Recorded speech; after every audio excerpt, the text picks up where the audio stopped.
our personal ties to the 9/11 tragedy, and coming up the day after you guys play? Yeah, not at all. Nothing. Just like everybody else watching it on TV. Well, they canceled the game for us. Nope. Yeah. It wasn't a lot of fun to watch it on TV. No, obviously not.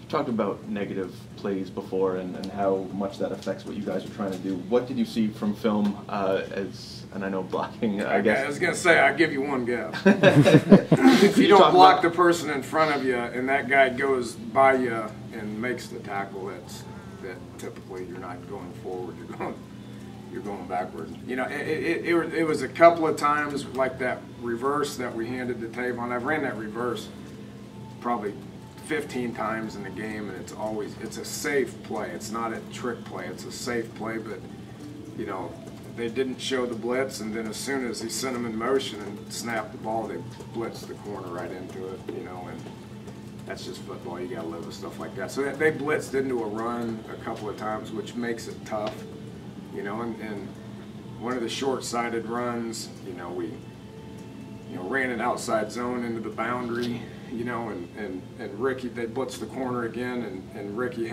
he's got to go run right through that guy, and he was passive and it got blown up, so schematically it got us a couple of times, but it was still to the point to where if we would have dominated the block, we could have at least got it back to the line of scrimmage or past it. If Bowie were to not be able to play, and I don't know what shape he's in, but would you consider running your big backs a little bit? Because you said you weren't going to do that very, very, very often. Now, Garrison's going to get better and better. He was a little wide-eyed. Bernard came in and ran hard. That last drive we had, he ran hard, so he's very capable. We'll get Trey back, and he'll be capable of being able to carry the ball, and then, Bowie's going to be fine as well, so we still got plenty of bodies there. Is Sean Austin still a long ways off with his neck? Well, yeah, I think he's moving into a green jersey this week. I don't know what that means, but they told me yesterday that he's going with the green jersey, and I've said it from the beginning. If they're out there, we coach them. If they're not, then we won't. What have you been able to learn about your opponent at all this week? Nothing much. Which we treat every opponent the same, and we'll tell our kids this as well. I mean, we didn't make a huge deal last week about it being in-state marshal. I mean, we made a big deal about this is who our opponent is, this is what they do, this is how we prepare for the game, this is what the routine of a game week is. Let's worry about ourselves and what our job is and go out there and try to execute it. So when they get in here tomorrow, we'll show them a bunch of film of who they are and what they do and what situations we need to be prepared for. And then we need to practice Wednesday, Thursday, Friday and figure out what we need to do, what our job is, and then line up Saturday and do our job. You're not the Choke a Bulldog type pre-game speech guy? No, I hit a few areas on, what's important to them, and focus on that throughout the week, and then, get them ready and, probably mention a few things about what, reminders on what it's going to take to win the game, and then hit the field.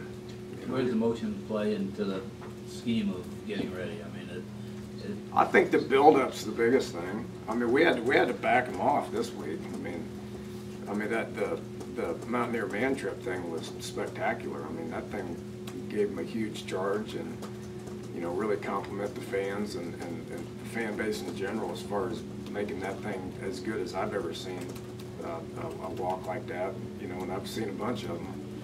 And then they went into the game field, and they get together at midfield, and they get a little break there, and I mean they were juiced up. And they got into the locker room, and they were still juiced up. So we're like, that wasn't the game, though, boys. We got 2 hours is when we're kicking off. So the emotions leading up, getting them ready to play throughout the week, and getting them prepared to play throughout the week is way more important than a little 2-minute rah-rah speech.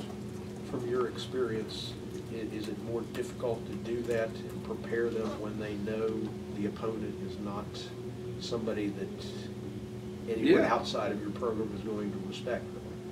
That's a challenge of coaching, which you know, part of being a coach and doing your job as a coach is making sure that you read your players on a weekly basis. You know, and it doesn't matter who you're playing, you know, because, you know, they all count as a win. And some games are obviously more challenging than the others. Some opponents are obviously more challenging than others. But your job as a coach is to get them ready to play every week. What was the purpose of the walk? Fan base. I'm sorry? Fan base. The fans. Yeah, it's a win-win for both. I mean, the fans got a great kick out of it, and the players got a great kick out of it. I mean, that's... How much does that have to do with the game?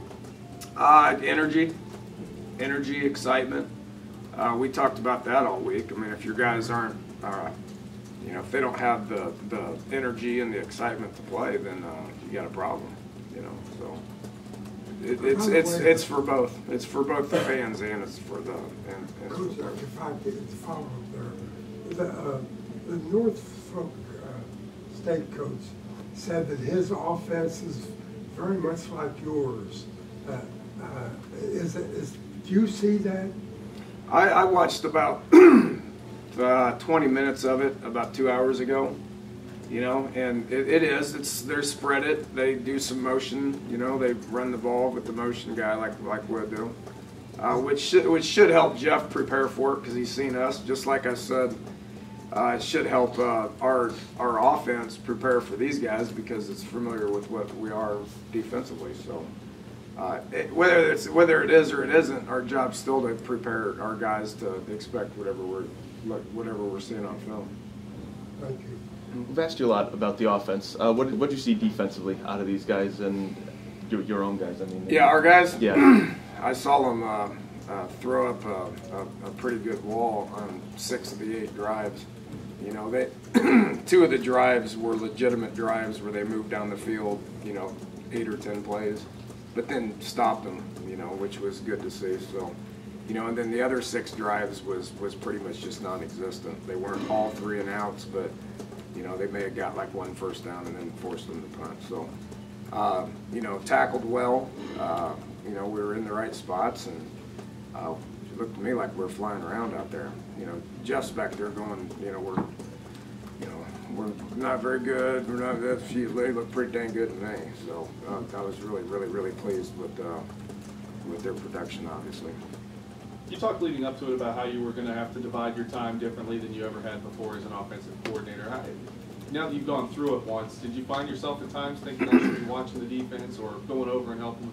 Yeah, which just meant that I was able to spend less time with our offensive guys. You know, which. You know, we had Bill over there, and then we had Gillespie over there, which both those guys do a good job with our guys. You know, and then Shannon and Jake upstairs are talking to the guys as they come off. You know, I had a few choice words for them at a few times when I didn't like what I saw, but just sitting there, you know, counseling them all the time and trying to figure out what we need to run and all that. That's why I got, you know, 4 assistants that I trust. Get that accomplished. So, you know, I was in the special teams huddle a lot. You know, I wasn't paying attention. I don't even think I got on Jeff's line one time, but I was down on the defensive side, just kind of, you know, trying to encourage them and keep them up. A year ago, the conference had a rule about injuries, having to submit a report. They don't have that anymore. Would you like to know what your conference opponents are health-wise, or do you like to keep it secret? Oh, they're going to lie about it anyway. You know. We talked about that at the conference meeting. The head coach all got together, and we decided it was more work than anything. It was just, you know, you're going to spend 10, 15 minutes a week typing up this report to the point where pretty much everybody's either, you know, they're either out because they've had surgery and everybody knows they're out, or they're day-to-day. So, you know, as opposed to putting that they're either out or day-to-day on paper, we just say they're either out or day-to-day. Was it disappointing that you didn't get more guys in the game, you get more guys on tape to view them, evaluate them a little bit? Yeah, if that thing would have kept going, it would have probably ended up being the same though. I mean, you want to play all your guys, but you get to a point where you make decisions on who you want to play, and then you play them. I mean, you know, if we're, you know, hopefully we're in a game several games here in, here in the near future where we can play a lot of people. I mean, you want to be able to do that, but it's more important to get your starters together and get those guys a bunch of continuity and all that than it is figure out what the backups can do. All right, thank you very much, Coach. Okay, that's it.